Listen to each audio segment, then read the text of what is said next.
bien, queridos amigos y hermanos, continuamos con nuestra serie Solo Cristo. Estamos nosotros explorando la carta del apóstol Pablo a los Colosenses y acabamos de leer Colosenses capítulo 3, desde el verso 5 al 17. Ten tu Biblia abierta allí en Colosenses 3, del 5 al 17, que ya fue leído durante la liturgia, y así tú vas a poder también acompañar lo que vamos a hablar hoy día.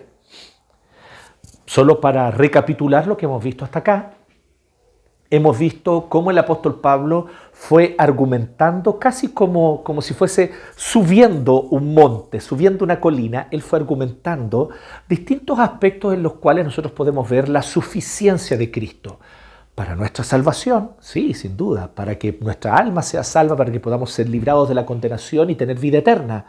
Pero no solo eso. Cómo la obra de Cristo es suficiente para renovar todas las cosas, para traer una nueva creación, para traer una nueva humanidad, para llevar adelante un plan maravilloso de redención de todas las cosas en la historia. Por lo tanto, cuando decimos Cristo es suficiente, no solo estamos diciendo que Cristo es suficiente para que tu alma se salve del infierno y de la condenación para irse a la vida eterna o para participar de la vida eterna, sino que también estamos hablando de cómo Cristo es suficiente para una nueva forma de pensar nuestra vida comunitaria, para una nueva forma de vivir, no solo pensar, sino de pensar y vivir el cómo nos relacionamos unos a otros, una nueva sociedad. Cómo nos relacionamos con la belleza, con el conocimiento, con la naturaleza, desarrollando por lo tanto una cultura redimida. Cómo nosotros entonces en Cristo hallamos entonces todo lo que es suficiente para poder vivir una nueva vida con nuestra vocación, nuestro trabajo, nuestra profesión, nuestros estudios.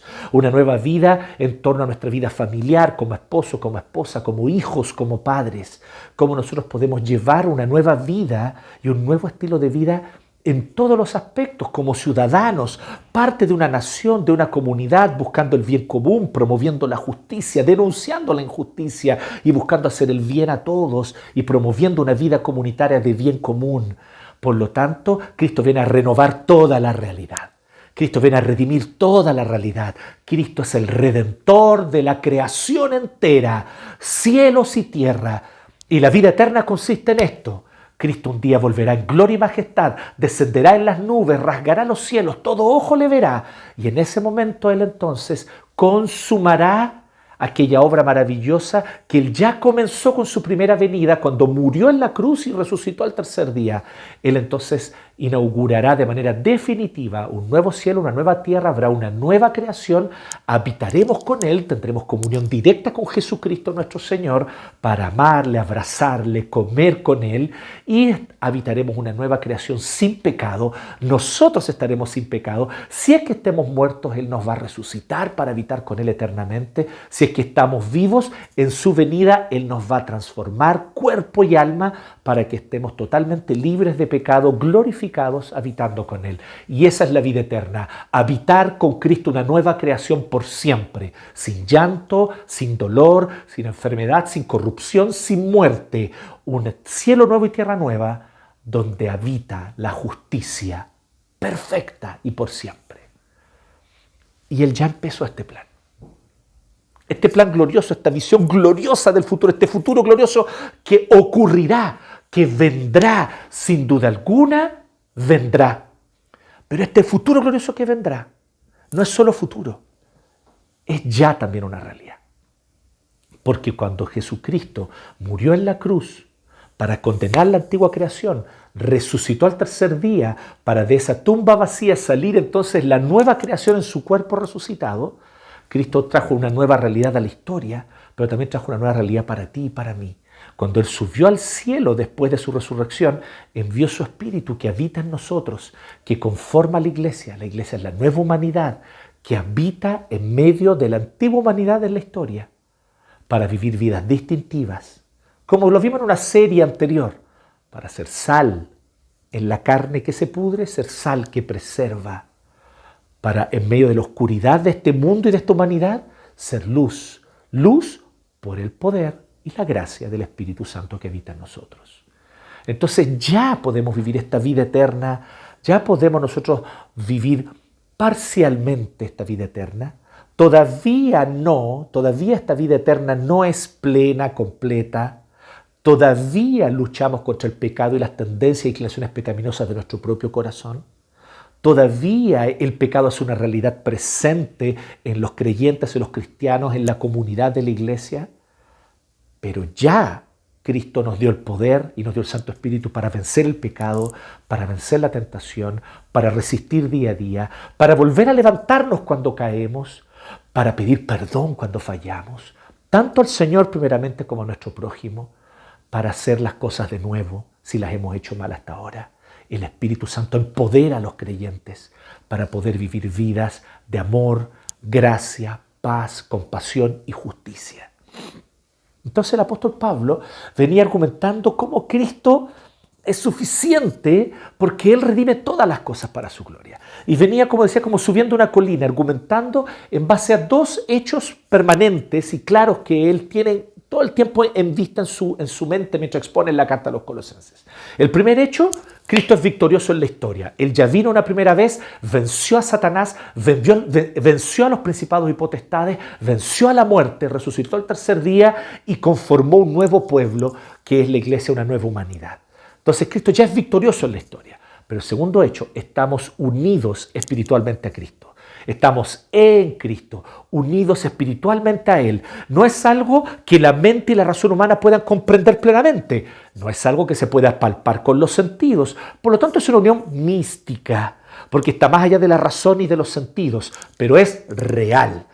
Absolutamente real, más real que este video que estás viendo, más real que esta pantalla de computador o de televisión a través de la cual tú estás viendo esta transmisión, más real que el sillón o la silla donde tú estás sentado y donde tu cuerpo está descansando, más real es esta realidad espiritual, mística. Estás unido espiritualmente a Cristo desde el momento que creíste en Él y por lo tanto cuando Él murió en la cruz tú moriste con Él a este mundo y cuando Él resucitó el tercer día tú resucitaste y saliste de esa tumba vacía para vivir una nueva vida con Él.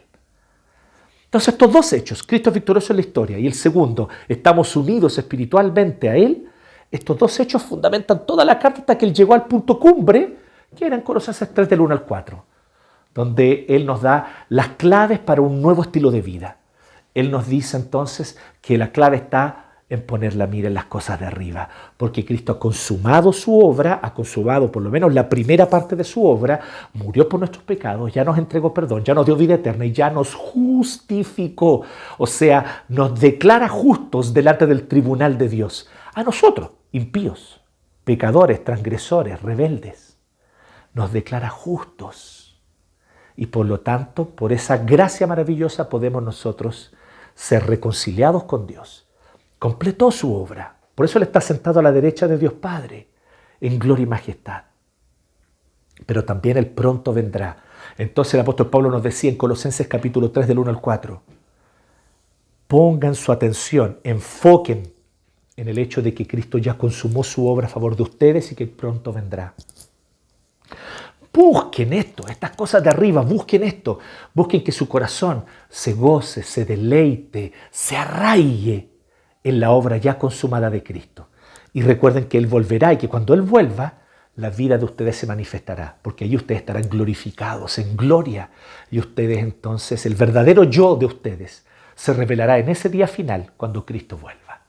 Entonces Pablo ya nos dio esta clave. Aquí fue el punto culmine, aquí fue cumbre, aquí hizo cumbre el apóstol Pablo, Colosenses 3 del 1 al 4. Y ahora empieza el descenso, desde el verso 5 del capítulo 3 de Colosenses, donde el apóstol Pablo va a empezar a hablar de las implicaciones. Es un texto, como ya lo pudimos ver, con varias instrucciones y con muchas cosas que podríamos ahondar y que podríamos detenernos largamente aquí. Podríamos fácilmente dedicar 3 o 4 sermones a lo que yo hoy día les voy a hablar en solo uno. Entonces yo les pido que por favor me acompañen atentos allí con su Biblia abierta en el capítulo 3 de Colosenses, desde el verso 5 al 17, porque yo lo que les quiero exponer hoy día y lo que yo quiero hablar hoy día es sobre el huerto de la santificación. Aquellos de ustedes que son jovencitos, que están anotando con su hojita que nosotros les entregamos para que tomen nota, o aquellos también grandes, ¿cierto? Muchos adultos, muchos de ustedes ahí que son más clevers y más atentos y que les gusta tomar nota, están tomando nota de esto. Bueno, este es el título, el huerto de la santificación. De eso vamos a hablar hoy día. del huerto de la santificación, que son las implicaciones de todo lo que Pablo ha expuesto hasta ahora, esta maravillosa suficiencia de Cristo. Él ya dijo, miren, ustedes no van a vencer el pecado teniendo una mayor y mejor y más rigurosa autodisciplina. Ustedes no van a ser más agradables a Dios siguiendo al dedillo rituales del Antiguo Testamento. Y ustedes no se van a hacer más sabios adquiriendo conocimientos iniciáticos y misteriosos que están reservados solo a unos pocos, no. Él dijo, ustedes son aceptables ante Dios, ustedes vencen en su corazón los apetitos pecaminosos y ustedes son más agradables ante Dios y adquieren mayor sabiduría poniendo su mira en la obra ya completa de Cristo, poniendo su mira en el hecho de que Cristo ya murió, ya resucitó, ya subió al cielo y hoy está sentado a la derecha de Dios. O sea, Él ya completó la maravillosa, gloriosa primera parte de su obra a favor de ustedes. Ustedes descansan sobre una obra consumada, la obra de Cristo.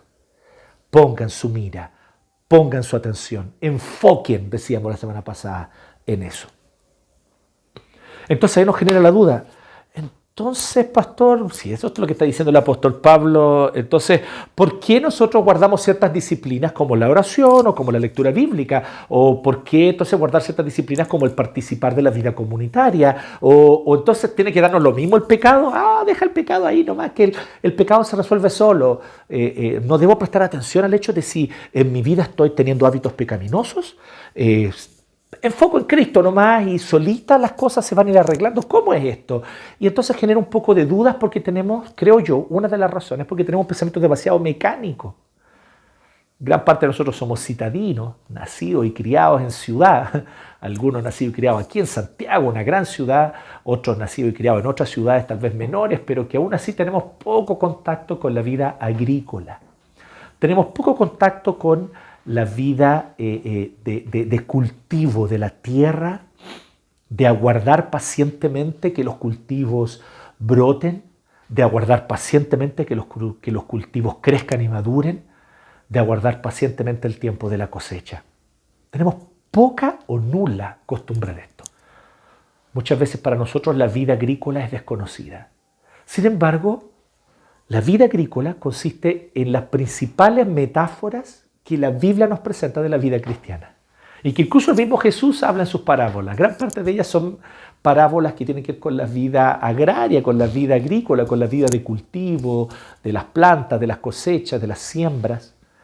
Entonces yo hoy quiero, a partir de este texto, si bien el apóstol Pablo aquí no está hablando directamente una metáfora agrícola, sin embargo, creo que la metáfora agrícola nos sirve mucho para entender mejor lo que Pablo está diciendo y cómo esto se relaciona con lo que vimos en el sermón de la semana pasada, en el mensaje pasado, que vimos la suficiencia de Cristo para nuestra santificación.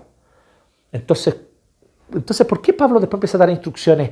Dejen esto, pero hagan esto, no hagan aquello, pero hagan esto otro. ¿No es eso acaso como volver a la autodisciplina? No, para nada. Pablo está proponiendo una visión totalmente distinta. Aquí no se trata de eliminar o vencer los apetitos pecaminosos mediante la autodisciplina rigurosa. Aquí se trata de estar atentos a cómo nuestros hábitos pecaminosos, nuestras tendencias pecaminosas van siendo vencidas por el poder del Espíritu Santo en nuestra vida, debido a que estamos enfocados en la obra de Cristo. Entonces, por eso vamos a hablar hoy sobre el huerto de la santidad. Y el huerto de la santidad tiene 3 características que yo creo que son y que vamos a destacar el día de hoy. 3 características que es lo que vamos a hablar. Estos son los 3 puntos del mensaje para los jovencitos que están anotando. El huerto de la santidad. El huerto de la santidad, primero que todo, es un huerto libre de plagas. Primero, un huerto libre de plagas. En segundo lugar, es un huerto con frutos visiblemente hermosos. Con frutos visiblemente hermosos. Y en tercer lugar, es un huerto autosustentable. Es un huerto autosustentable. Estas 3 características veremos hoy día. El huerto de la santificación es un huerto libre de plagas, es un huerto de frutos hermosos y visibles, o frutos visiblemente hermosos. Y en tercer lugar, es un huerto autosustentable. Rápidamente, para que podamos nosotros comprender estas verdades, y después ustedes las pueden explorar en su casa con Colosenses 3, del 5 al 17, con calma. Primeramente, el apóstol Pablo habla de aquello que tenemos que hacer morir. Esto está directamente relacionado con lo que él ya dijo en el capítulo 2, verso 20. Si estás con tu Biblia abierta, vas a poder ver claramente cómo están relacionadas estas dos ideas. Recuerda que no había división de versículos y capítulos cuando Pablo escribió. Pablo escribió una pura carta de corrido. Pero mira ahí el verso 20 del capítulo 2. Si con Cristo ustedes ya han muerto a los principios de este mundo, tarararara. Entonces, ya que hemos muerto con Cristo. Luego entonces en el 3, y ya que han resucitado con Cristo. Y verso 4, ya que cuando Cristo vuelva glorificado, ustedes también serán manifestados con Él en gloria, pues bien, por tanto, ahora hagan morir. O sea, Pablo está diciendo, esta mortificación de estos pecados, ¿qué es lo que hay que hacer morir? Todo lo que es propio de la naturaleza pecaminosa. Inmoralidad sexual. Aquí la palabra es porneia, tome nota de esto, la palabra porneia es la palabra de la cual viene la palabra pornografía. Por eso la pornografía, volvemos a decirlo, es tan dañina, pecaminosa y debe ser a toda costa combatida, rechazada por todo aquel que quiere vivir una vida agradable a Dios, todo aquel que quiere vivir una vida santa. Porque es porneia gráfica. Eso es lo que es la pornografía, es porneia gráfica. Y aquí nos dice Pablo que la porneia no debe estar la inmoralidad sexual, la impureza, las bajas pasiones, los deseos malos, la avaricia, que es idolatría. Entonces dice que por estas cosas viene el castigo de hay que hacer morir. ¿Qué está diciendo él con mortificar? Lo que está diciendo es maten, mortifiquen, hagan morir.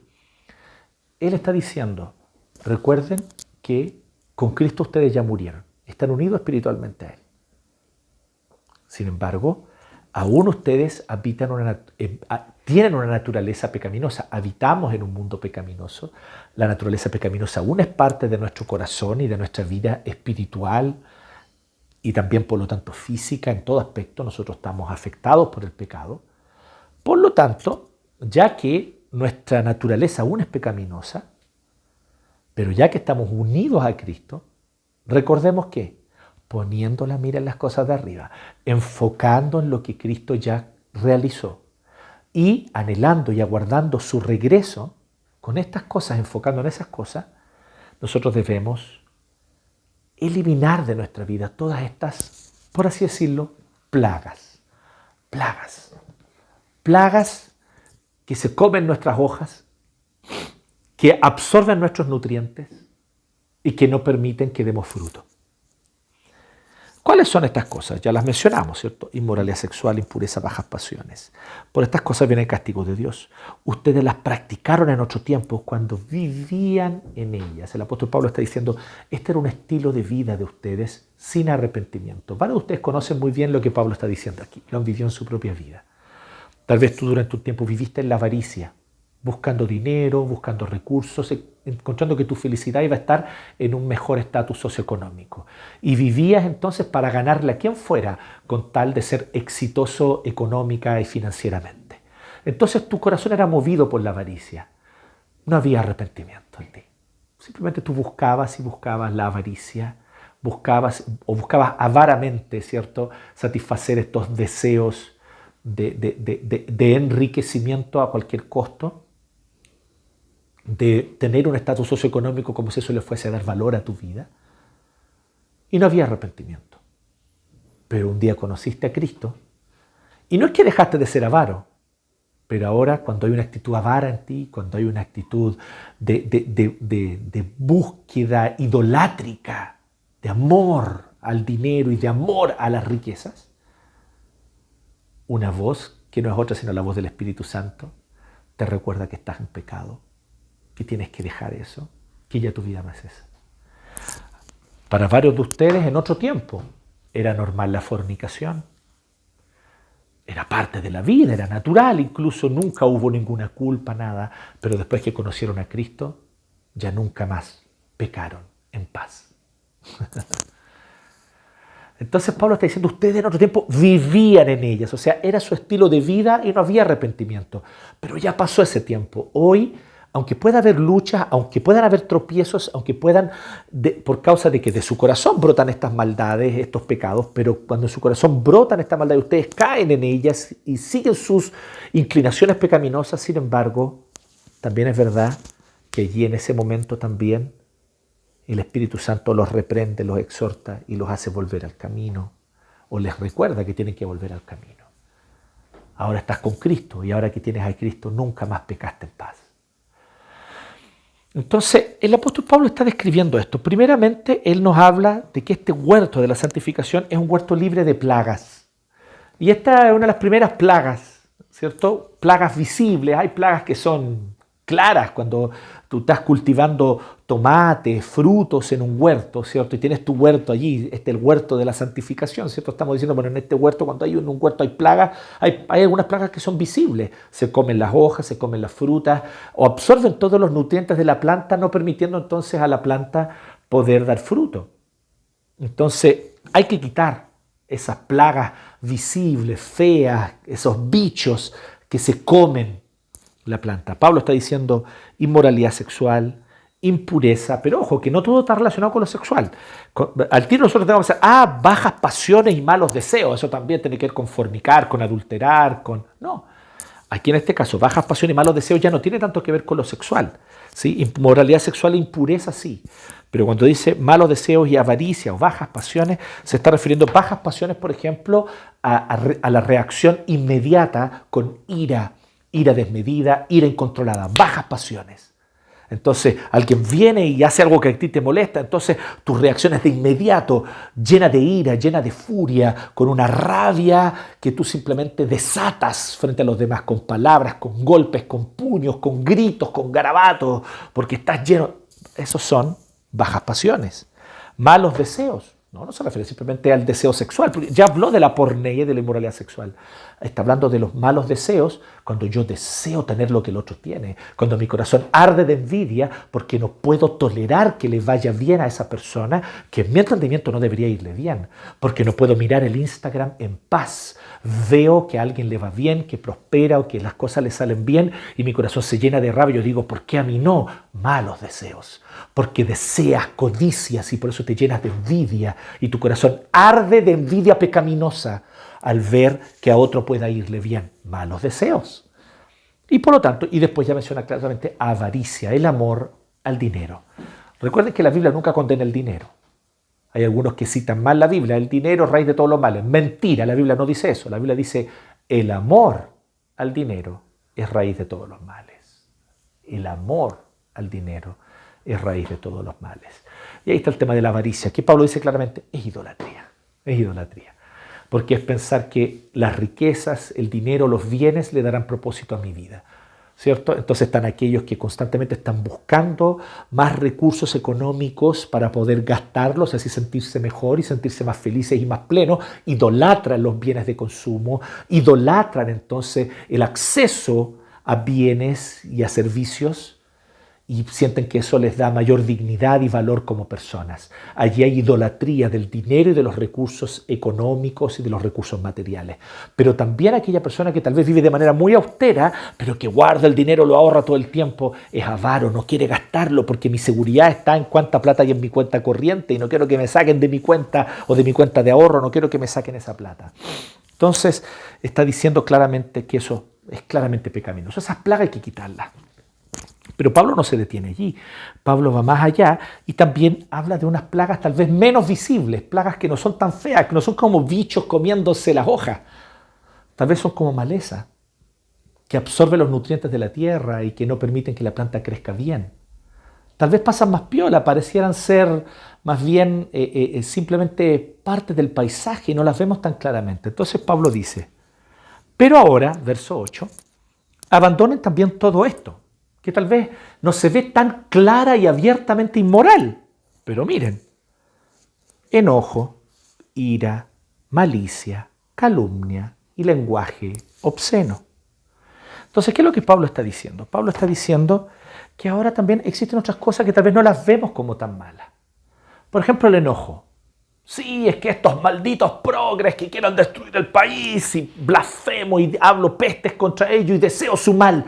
Ira, ira pecaminosa, como si yo fuese justo y ellos fuesen pecadores. ¿Cierto? Entonces, ira, enojo, malicia, hacer las cosas con mala intención, calumnia, hablar mal. Hay gente que dice, es que no importa, mira, si estáis hablando mal de un ateo o hablando mal de un agnóstico, no importa, mientras lo expongas. No, la calumnia es pecado, sea quien sea y venga de quien venga y se refiera a quien se refiera. La calumnia es pecaminosa. Hoy día vivimos en la era de las fake news. Recompartimos en Facebook, en Twitter, recompartimos un montón de cosas sin averiguar si son realmente así, sin comprobar si realmente eso está puesto en su contexto. Vemos un videíto y ojo, como dice, ay, pero si el video lo muestra, sí, pero el video está súper cortado. El video partió en un punto X y termina en un punto Y y tú no sabes qué es lo que pasó antes y qué es lo que pasó después, simplemente te está mostrando que una persona es mala. Y tú dices, esa persona mala. Y de repente hay todo un contexto que tú te lo perdiste y tú vienes y difundes eso en redes sociales sin corroborar. Eres un calumniador, pecas, estás pecando con tu Twitter, con tu Instagram. Estás pecando cuando recompartes fake news, cuando recompartes también visiones, noticias, opiniones sesgadas ideológicamente, al punto que lo que hacen es destruir la reputación de alguien en base a mentiras o a medias verdades, que es lo mismo, porque una media verdad es una mentira completa. Eso está muy de moda hoy en día, porque vivimos polarización política, así que está bien, ¿no? Si hay que hablar mal de los comunistas, ¿no? Si hay que hablar mal de los fascistas y de estos fascistas desgraciados que quieren beneficiar a las élites, y sí, no, está bien, hay que destruir a los comunistas progresistas que lo que quieren es destruir a la familia y los valores que construyeron a nuestro país. No importa el lado político en el que esté, hoy día la calumnia abunda, lamentablemente, y se justifica. Pablo no la justifica, el Espíritu Santo no la justifica, así que recordemos, no está justificada la calumnia. Y lenguaje obsceno, con lo cual está queriendo decir, cuando tú hablas cosas que reflejan un deseo, ¿cierto?, sucio, un deseo pecaminoso. ¿Qué deseo puede ser? Puede ser un deseo de destrucción hacia el otro, pero aquí está específicamente refiriéndose al deseo de ver a la otra persona como objeto. El cómo tú te refieres a las mujeres reflejan qué son ellas para ti. ¿Son solamente un pedazo de carne para la satisfacción personal? Eso se va a reflejar en cómo tú hablas y te refieres a las mujeres. La manera denigrante con la que tú hablas acerca de las cuales, o cómo tú hablas acerca de ellas. Revelan tu corazón. De la abundancia del corazón habla la boca. Por eso, por lo tanto, el apóstol Pablo está hablando, cuando habla del lenguaje obsceno, no se está refiriendo simplemente al garabato coloquial y cultural que ya existía en ese tiempo, tanto en la cultura griega como en la cultura también de habla aramea o hebrea, como también existe en nuestra cultura. Y no está simplemente refiriéndose a un hablar coloquial, sino al constantemente abundar en lenguaje obsceno, chistes en doble sentido, donde siempre todo tiene que ver con lo sexual, todo tiene que ver con aquello que es impuro, con aquello que es fornicario y que además normaliza la fornicación o el adulterio o la objetificación de la mujer, la cosificación de la mujer. Entonces, o el denigrar a las minorías sexuales, el denigramiento de minorías sexuales, muchas veces en el lenguaje eso se empieza a normalizar. Pablo está hablando de cuando nuestro lenguaje refleja un corazón obsceno, un corazón que se deleita en lo malo. Entonces Pablo está diciendo, tampoco eso también hay que eliminarlo, también es una plaga. Entonces él dice, todo esto, dejen de mentirse unos a otros. Entonces aquí el apóstol Pablo empieza ya a dar una transición muy interesante, muy bonita, porque él dice, dejen de mentirse unos a otros, también la mentira. Ahora, ¿por qué? Dice, ahora que se han quitado el ropaje de la vieja naturaleza con sus vicios y se han puesto el de la nueva naturaleza. Es como sacarse una ropa y ponerse otra. Nos parece algo, una metáfora un poco burda. No es burda para el siglo I, porque el cómo te vestías reflejaba tu identidad. Hoy día todavía un poco así está, qué sé yo, el delantal blanco para el médico, ¿cierto? Ciertos colores que usan ciertas profesiones para algunas cosas, ¿cierto? Qué sé yo, las nutricionistas tienen un cierto color. En fin, hoy día todavía hay un poquito de eso, pero en realidad en ese tiempo no era así. En ese tiempo era mucho más notorio cómo tú te vestías, decía si eras esclavo o libre, si es que eras judío o si eras un gentil. Entonces le está diciendo, está hablando de identidad, está diciendo, nos quitamos esa antigua identidad, ya no nos identificamos con esa antigua vida de vicios. ¿O tú te identificas todavía con eso? No tienes que identificarte más con eso. Yo entiendo que eres pecador, yo entiendo y todos entendemos que estabas totalmente perdido y muerto en tus delitos y pecados cuando Cristo por gracia te rescató y te salvó. Eso está claro, eso es bíblico. Pero eso no significa entonces que tú tienes que seguir identificándote como un pecador condenado, como un pecador bajo condenación, porque eso tú ya no lo eres. Tú eres un hijo de Dios amado por gracia. Y así tú te debes identificar a ti mismo como una hija de Dios. Tal vez tú en otro tiempo fuiste una mujer mentirosa, fuiste una mujer calumniadora, fuiste una mujer agresiva, violenta. Tal vez tú en otro tiempo fuiste un hombre fornicario, lascivo. Tal vez en otro tiempo fuiste un hombre lleno de vicios. Y entiendo, solo la gracia del Señor te salvó. Estamos todos de acuerdo. Sin embargo, ¿con qué te debes identificar? ¿Con la vida antigua o con la vida nueva? Con la vida nueva. Pablo dice, enfócate en las cosas de arriba, donde tu vida está escondida con Cristo en Dios. Es explícito, Pablo. Tú ya no eres más eso que eras. Hoy tu identidad es nueva. Pero ahora esta tendencia habita en mí, pastor. Sí, ok, esa tendencia aún habita en ti, pero ya no es más tu identidad. Tu identidad es hija de Dios, santa, amada, cubierta de Cristo. Tu identidad es hijo de Dios, santo y amado, cubierto por la justicia de Cristo. Entonces Pablo está diciendo, ya no tenemos más esta antigua identidad, ahora tenemos una nueva identidad, tenemos este otro traje. Se han puesto la nueva naturaleza. En esta nueva naturaleza no hay griego ni judío, circunciso ni circunciso, culto ni inculto, esclavo ni libre, sino que Cristo es todo y está en todo. Está hablando de la iglesia. Está diciendo, en esta nueva identidad, nosotros nos identificamos con nuestros hermanos en Cristo como parte de una misma comunidad. Así que ya no importa si yo soy esclavo o no soy esclavo. Ya mi ropa espiritual de mi identidad ya no es más la de esclavo.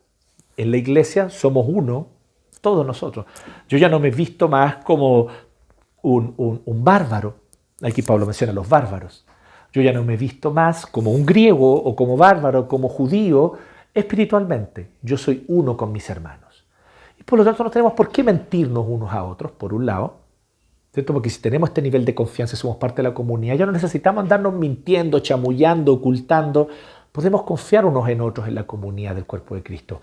Pero también esto significa que nosotros podemos también y debemos identificarnos con este es nuestro pueblo. Este es el pueblo con el que nos identificamos. Entonces, pero es que eso es normal en la cultura chilena. Ok, pero tú antes de chileno eres miembro del cuerpo de Cristo. Antes que chileno. Pero si esto es normal en la cultura. Pero tú, antes que ser alguien de una cultura X, Y o Z, tú eres primero que todo ciudadano del reino de los cielos, hijo de Dios, amado por gracia. Todas estas son plagas que hay que quitar. Algunas plagas más visibles, como las que Pablo menciona del 5 al 7, y otras plagas tal vez no tan visibles, pero igualmente negativas, igualmente dañinas, las que menciona del 8 al 11. Entonces, ¿qué quiero decir yo con esto? Que si tú te quedas todo el tiempo buscando plagas y tratando de quitar las plagas una por una, suerte con eso. En la agricultura no funciona así. En la agricultura no funciona así. Tú no vas y quitas los bichitos unos por uno de todas las plantas. ¿Cómo funciona la agricultura? En la agricultura funciona que tú tienes una planta bien alimentada, fuerte, con buenos nutrientes en la tierra, que está con buena agua y que está creciendo, que le llega buen sol para hacer todo el proceso de fotosíntesis. Y una planta fuerte y sana, las plagas no logran apoderarse de ella, porque la planta es más fuerte que cualquier plaga. Estamos hablando aquí de un huerto orgánico. No vamos a usar productos Monsanto, ni vamos a usar productos transgénicos, ni vamos a usar ningún tipo de estos productos, ¿cierto?, químicos para este huerto de la santificación. En el huerto de la santificación es orgánico. Entonces, ¿tú cómo logras que una planta orgánica se mantenga libre de plagas? Teniéndola fuerte y firme. Entonces, ¿Cómo tengo una planta fuerte y firme? Colosenses 3, del 1 al 4, justo el texto anterior. Enfócate en las cosas de arriba, no en las de la tierra. Enfócate en tu nueva vida en Cristo y en el hecho de que Cristo consumó su obra a tu favor. Enfócate en la gracia, recuerda la cruz, recuerda la resurrección, recuerda que Cristo subió a los cielos, está sentado a la derecha de Dios Padre e intercede a tu favor. Recuerda que Cristo volverá y cuando Él vuelva en gloria, también Él te glorificará. Recuerda la obra de Cristo, porque ese es el centro del Evangelio. El centro del Evangelio no es lo que Cristo hizo en ti, no es lo que Cristo hizo en mí. El centro del Evangelio es lo que Cristo hizo en la historia. Y estos acontecimientos históricos deben ser aquellos en los cuales ponemos nuestra atención, en los cuales nosotros enfocamos.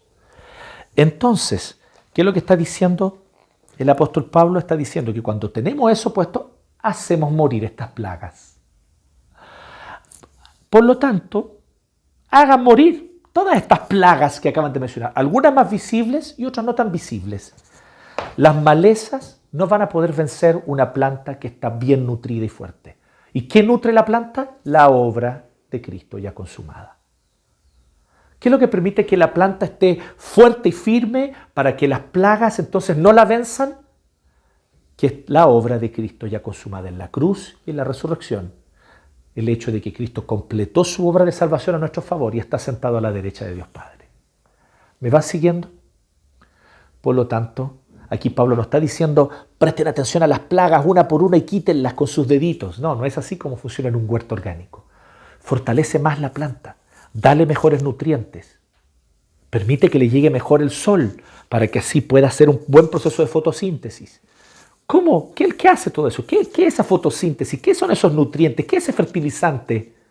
Es el Evangelio. Es la obra ya consumada de Cristo. El huerto de la santificación así se fortalece, así combate las plagas.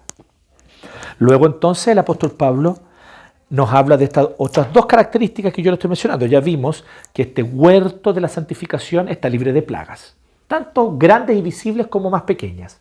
Pero la segunda característica del huerto de la santificación es que da frutos visiblemente hermosos. Da frutos visiblemente hermosos. Y fíjense aquí del 12 al 14. Ahonda un poco más en la vida comunitaria el apóstol Pablo. Por lo tanto, como escogidos de Dios, santos y amados, revístanse de afecto entrañable y de bondad. De nuevo, el tema de la identidad. ¿Con qué te identificas tú? Recuerda, en ese tiempo tu ropa te identificaba tanto tu clase social, tu oficio, incluso tu origen étnico, según cómo tú te vestías. Entonces le está diciendo, vístanse, revístanse de esto, afecto entrañable y bondad unos con otros en el cuerpo de Cristo, en la iglesia. Sean humildes, amables, pacientes. Él ya nos dijo lo que no debíamos ser, ¿se acuerdan? Las plagas que hay que eliminar. Ahora nos dice cuáles son los frutos visibles que debemos dar. Y son frutos hermosos. Afecto entrañable, bondad, humildad, amabilidad y paciencia. De modo que se toleren unos a otros, se perdonen si alguno tiene queja contra otro, así como el Señor los perdonó, perdonen también ustedes. Wow, esto es tremendo, esto es un desafío para mí. Por mucho tiempo, por muchos años yo pensé que para mí, no, si yo perdono fácilmente, esta lección aprendida para mí, yo sé perdonar. Y me he encontrado con la sorpresa en el último tiempo que me cuesta más de lo que yo pensaba y que yo estaba ciego a cosas de mi corazón y a la facilidad con la que yo puedo guardar rencor en mi corazón. Tú también tienes que mirarte y ver qué es lo que está pasando con tu vida, cómo de alguna manera si tú estás viviendo estos frutos. Entonces Pablo está diciendo, fíjense que estos frutos sean visiblemente hermosos, un tomate grande, rojito, ¿cierto? Cuando llega la época de la cosecha, entonces es un buen indicador, ese tomate rojito, ese maíz, ¿cierto? Que madura y que se empieza a amarillar, poquito a poco, un amarillo claro, ¿cierto? Empieza a amarillar, ¿cierto? Eso ya está mostrando entonces fruto. Entonces lo que él está diciendo es, esos frutos son estas cosas: afecto entrañable, bondad, ser humildes frente al hermano, amables. Miren qué interesante. Esta es una característica poco valorada hoy día. Somos descuidados, decimos tonteras, a veces incluso decimos, no, pero si somos tan amigos que mientras más amigos más mal nos tratamos. Y muchas veces eso no funciona así. Tu amigo necesita también palabras de afirmación, de ternura, de cariño. Tu amigo también necesita que tú le digas cuánto tú lo valoras, cuánto tú lo quieres. Entonces debe haber amabilidad, paciencia, ciertamente, ¿cierto? De tal modo que nos toleremos, nos perdonemos. Por encima de todo esto, entonces dice Pablo, vístanse de amor, que es el vínculo perfecto. Me gusta cómo Pablo lo pone, porque el orden no es casual. Pablo está diciendo que tal vez al inicio tú no vas a amar a tu hermano. Tal vez al inicio tú no vas a amar a tu hermana. Tal vez al inicio incluso te va a costar tragarte a ese hermano. Esa hermana que está ahí, ay, me cuesta tragármela, es un poco difícil. Ok, nadie te está diciendo, ámala de una. Pablo te está dando un orden, te dice, mira, sé amable con ella, sé bondadoso, sé humilde. Parte con eso, sé humilde. No te creas superior, mejor, ni la juzgues. Ni lo juzgues a ese hermano que te cae mal, no te cae bien. No, parte con ser humilde, no te sientas mejor. Luego entonces da el siguiente paso, sé amable. Luego da el siguiente paso, tal vez un par de oncecitas, un asadito. Tolérense. ¿Qué va a pasar? Que tal vez tú vas a decir, yo tenía razón en no confiar tanto en este hermano, realmente tiene este problema de carácter. Te va a herir, va a decir una palabra impropia, va a decir algo que no debía haber dicho, va a ser una crítica injusta y eso te va a doler. Y entonces viene el siguiente paso que dice Pablo, miren el orden, perdonen. Piensen en todo lo que Dios a ustedes les perdonó y no merecen que se les perdone y Dios ya se los perdonó. Piensen, recuerden el inmenso amor que Dios tuvo hacia ustedes perdonándoles aquello que no debería ser perdonado. Y ahora perdonen al hermano. Esa palabra maldicha, esa crítica injusta, perdonen. ¿Y qué va a empezar a ocurrir? Entonces termina ahí en el 14. Va a empezar entonces a revestirse sobre todo esto, va a empezar a aparecer el amor. Es como un fruto, ¿se fijan? Es como un frutito, que primero se viste de flor, luego entonces esta flor que empieza a cambiar su forma, pierde sus pétalos, pero empieza a cuajar, le dicen los que trabajan en agricultura. Me gusta esa palabrita, la escuché el otro día, ¿no? Empieza a cuajar el fruto. Ya cuando deja de ser flor y empieza a tomar las características de fruto, poco a poco es cuando está cuajando, empieza a cuajar. Y luego entonces ese fruto tiene que madurar. Y entonces ese fruto se pone grande y bonito, ya es amor.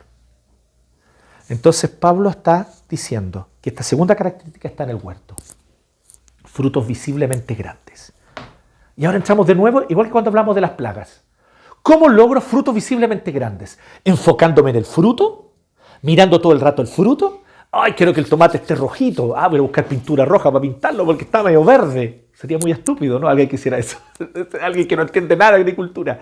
Oye, pues el tomate debería ser rojo y todavía está medio verde, amarilloso. No, voy a buscar mi témpera y la voy a pintar rojito para que se vea rojo. Sería una estupidez. ¿Cómo tú logras un tomate grande, bonito, rojo?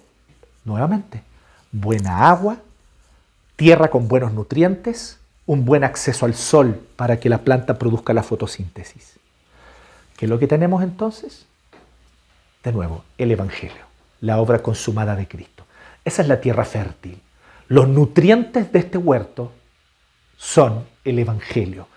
Los nutrientes de este huerto son la muerte de Cristo y su obra ya consumada en la cruz, por la cual Él canceló todos tus pecados. La resurrección de Cristo, por la cual Él se levantó de los muertos y te dio a ti también el poder de vivir una nueva vida.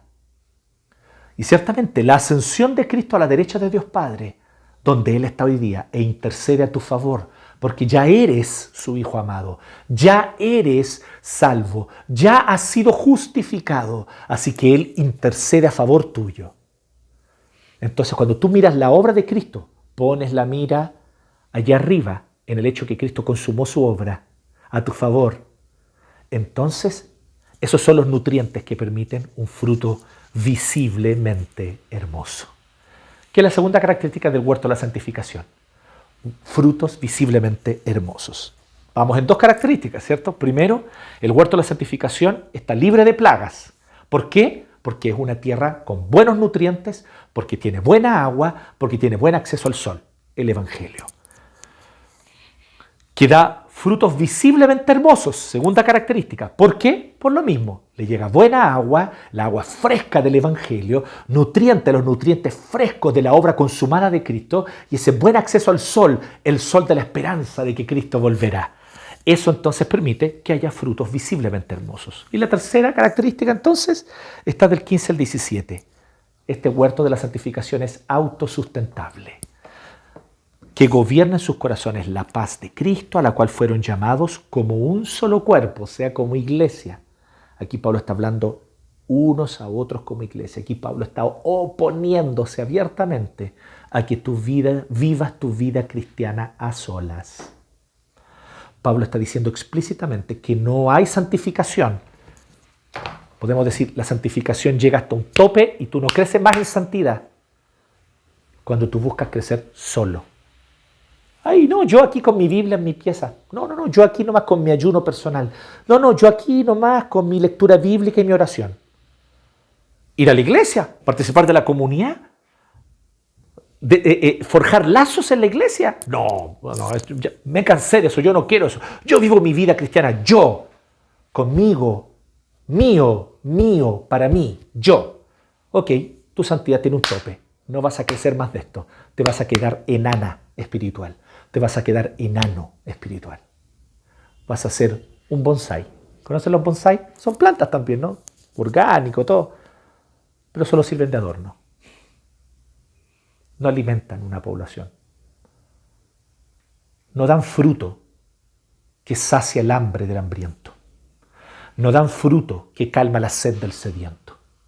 Solo sirven para adorno. Solo sirven de adorno. ¿Quieres ser un creyente bonsái?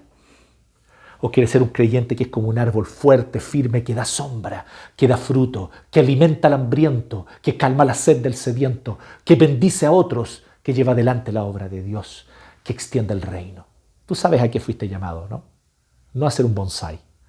Fuiste llamado a ser un árbol fuerte, firme. Entonces, el apóstol Pablo te está diciendo, esto se hace en comunidad. Perteneciendo a la iglesia, participando de la iglesia, decepcionándote de la iglesia, a veces yéndote a acostar con rabia contra la iglesia, otras veces no pudiendo dormir con las preocupaciones de la iglesia, otras veces llorando por los dolores y las penas que vives en la iglesia o que otros viven en la iglesia, pero al final de todo, amando a la iglesia, siendo parte de la iglesia. Y eso es lo que está enfocando aquí es el 17. Está hablando de un huerto autosustentable, donde cada planta permite entonces el desarrollo de la otra, donde cada parte del huerto permite entonces que la otra parte se desarrolle bien. Entonces, él está hablando de esta interdependencia comunitaria que tenemos unos contra otros. Perdón, unos con otros, no contra. Bueno, a veces contra, porque a veces efectivamente hay oposición hasta que finalmente aprendemos a amarnos, a ceder, a dejar nuestro orgullo y aprendemos a amar al hermano, a esa hermana, que tanto nos cuesta a veces. Pero esa es justamente la clave. Aquí existe un concepto, que ustedes que manejan los términos agrícolas tal vez escucharon este concepto, la permacultura. La permacultura, no sé si me voy a hablar de esta palabra, pero lo que Pablo está proponiendo aquí, un poco, y lo que Pablo propone en muchas otras cartas, es la permacultura. La permacultura es cuando tú tienes en un huerto, en un jardín o en una plantación, tú tienes suficiente diversidad de especies, distintas plantas, distintos frutos, y entonces se genera una especie de ecosistema donde cada parte de este sistema le hace bien al otro y es beneficiado por las otras partes. Hay entonces un río, una fuente y esto provee agua. Y al mismo tiempo hay animales que beben de esa agua y esos animales hacen caquita y esa caquita fertiliza el huerto y ese huerto entonces se fortalece y al mismo tiempo ese huerto provee alimento para los animalitos que comen de eso y así entonces todo se genera un ecosistema, un pequeño ecosistema en un huerto de permacultura o cultivo permanente, ¿sí? Entre los principales proponentes y promotores de la permacultura en el mundo y en la historia hay cristianos, hay que tener mucho ojo con eso. Cristianos que leyendo el Génesis dijeron, así es como se debería cultivar. Eso del monocultivo, hectáreas de soja, hectáreas de maíz y de puro maíz y nada más, hectáreas de puro trigo. Esa que nos trajo la modernidad está dañando nuestro suelo. Y hay muchos cristianos hoy levantando la voz y diciendo deberíamos tener más bien diversidad de cultivo y promover la permacultura. ¿Sí? Bueno, este es el concepto que a mi modo de ver está aquí. Sí, metafóricamente, obviamente. Pero Pablo está diciendo que debemos nosotros ser como un huerto, eso es la iglesia, de distintas especies. Bueno, no todos somos tomates. A veces me da rabia con el hermano, porque pucha hermano, tu fruto no es rojo y bonito. Y el hermano, pero claro, es que yo soy un durazno. Yo no doy frutos rojos y bonitos. Mi fruto es distinto. Mi fruto es un durazno. Mi fruto es amarillo, dorado, ¿cierto? En cierta época del año. Entonces son frutos distintos. Entonces Pablo está diciendo, en esta diversidad se debe dar. Entonces él dice que debe gobernar en nosotros la paz de Cristo. Aquí no se está refiriendo al sentimiento personal de paz. Ojo con eso. Al tiro, sí, sentirme en paz. No está hablando del sentimiento personal de paz. Aquí él está traduciendo desde el hebreo el concepto shalom con una palabra griega, eirene. Y lo que Pablo está queriendo decir es que debe habitar en nosotros la conciencia de que debemos tener relaciones justas y misericordiosas unos con otros en la iglesia. Habitar en paz significa esto, y que en nosotros habite la paz de Cristo. Gobierne la paz de Cristo en nuestro corazón. Ser agradecidos, por lo tanto. ¿Eres tú agradecido por tu iglesia? Puras quejas a veces. Entonces, como que nunca perdonamos, siempre nos sentimos mejores, estamos llenos de crítica y quejas porque nunca agradecemos. ¿Has agradecido tú? Disculpen, que aquí puedo parecer que soy interesado en el tema, pero ¿has agradecido por tu pastor? ¿Has agradecido por tus presbíteros? ¿Agradeces por los diáconos? Sí, yo estoy consciente, ninguno, ni el pastor, ni los presbíteros, ni los diáconos hacemos todo bien, todo perfecto todo el tiempo y ciertamente hay muchas fallas y pecados de nosotros que se muestran muchas veces. Pero has agradecido por lo que la gracia de Dios ha permitido a través de ellos. ¿Agradeces tú por tus hermanos y hermanas en Cristo? Sean agradecidos. Y entonces él dice que habiten ustedes la palabra de Cristo. ¿Para qué? Con toda su riqueza. ¿Para qué? ¿Por qué tengo que leer la Biblia, estudiar la palabra? Para instruir y aconsejarse unos a otros. Mira lo que está diciendo Pablo. Pablo está diciendo que en la iglesia no existe una persona que tiene un entrenamiento profesional y aconseja a los demás. No es esa la estructura de la iglesia. En la iglesia existe, sin duda alguna, aquellos que tenemos el don de la palabra para enseñar la palabra a fin de que en todos habite la palabra de Cristo ricamente. ¿Para qué entonces? Para que nos aconsejemos unos a otros y nos instruyamos unos a otros. Tú, mi querido hermano, que llevas poco tiempo en el Evangelio, tienes algo ya hoy para compartir con tus otros hermanos. Tú, mi hermana, que hace poco conociste a Cristo, ya tienes algo para compartir con otros. Que nadie, y menos el diablo, venga a decirte al oído lo contrario. Tú puedes edificar, instruir, aconsejar a otros desde la palabra de Dios, desde la palabra de Cristo. Y dice más entonces, con toda sabiduría, cantando salmos, cantando himnos, canciones espirituales. ¿Se acuerdan que hablamos hace un tiempo atrás de lo triste que es cristianos que están con la boca cerrada en el momento del canto en el culto? Eso es grave. Y una de las razones por las que es grave es esta. Aquí está en imperativo, es una orden, es un mandato, mi querido hermano. La Biblia te manda a cantar. No porque tienes buena voz, no porque eres muy afinado, no porque tu voz es dulce, no. Canta porque cantando el corazón se deleita en las verdades del Evangelio. Canta salmos, canta himnos, canta cánticos espirituales a Dios con gratitud de corazón. Y que todo lo que hagamos, lo hagamos entonces de palabra o de obra en el nombre del Señor Jesús. Es que nos juntamos para un asadito para el año nuevo. Y mientras estamos teniendo el asadito, después vamos a poner unas cumbiecitas y vamos a bailar. Eso no parece muy santo, ¿cierto? Bueno, para el dualismo evangélico no, pero bíblicamente es perfectamente santo. Pasarlo bien con los amigos. Abramos una botellita de vino y compartamos la mesa. Cuando tú abres tu mesa para compartir con los hermanos, aquí no tengo mucho, tal vez tengo un tecito y tengo unos pancitos tostados con mantequilla, pero los quiero compartir contigo, mi hermano. Compartamos la mesa. Tal vez no es mucho lo que tengo. Hice unas sopaipillitas por hoy día que estaba frío. Entonces tú le preparas estas sopaipillitas a tu hermano y comparten. Y se ríen y disfrutan y se sientan a ver una película. Todo lo que hagan. Todo lo que hagan. Sea bailar, conversar, contarse chistes, alegrarse, contarse historias, abrazarse después de una larga cuarentena sin verse. Todo lo que hagan, háganlo en el nombre del Señor Jesús. dando gracias a Dios Padre por medio de él. Este es un huerto que se autosustenta. Permacultura. Hay permacultura en este huerto, ¿sí? Cada parte del huerto y cada especie distinta de este huerto contribuye al bien de la otra y se beneficia del otro también. Entonces así se produce esta permacultura orgánica. Y esta es la tercera característica del huerto de la santificación. Es autosustentable. Estás perdiendo santificación, mi hermano. Te estás quedando atrás por no participar de la comunión de la iglesia.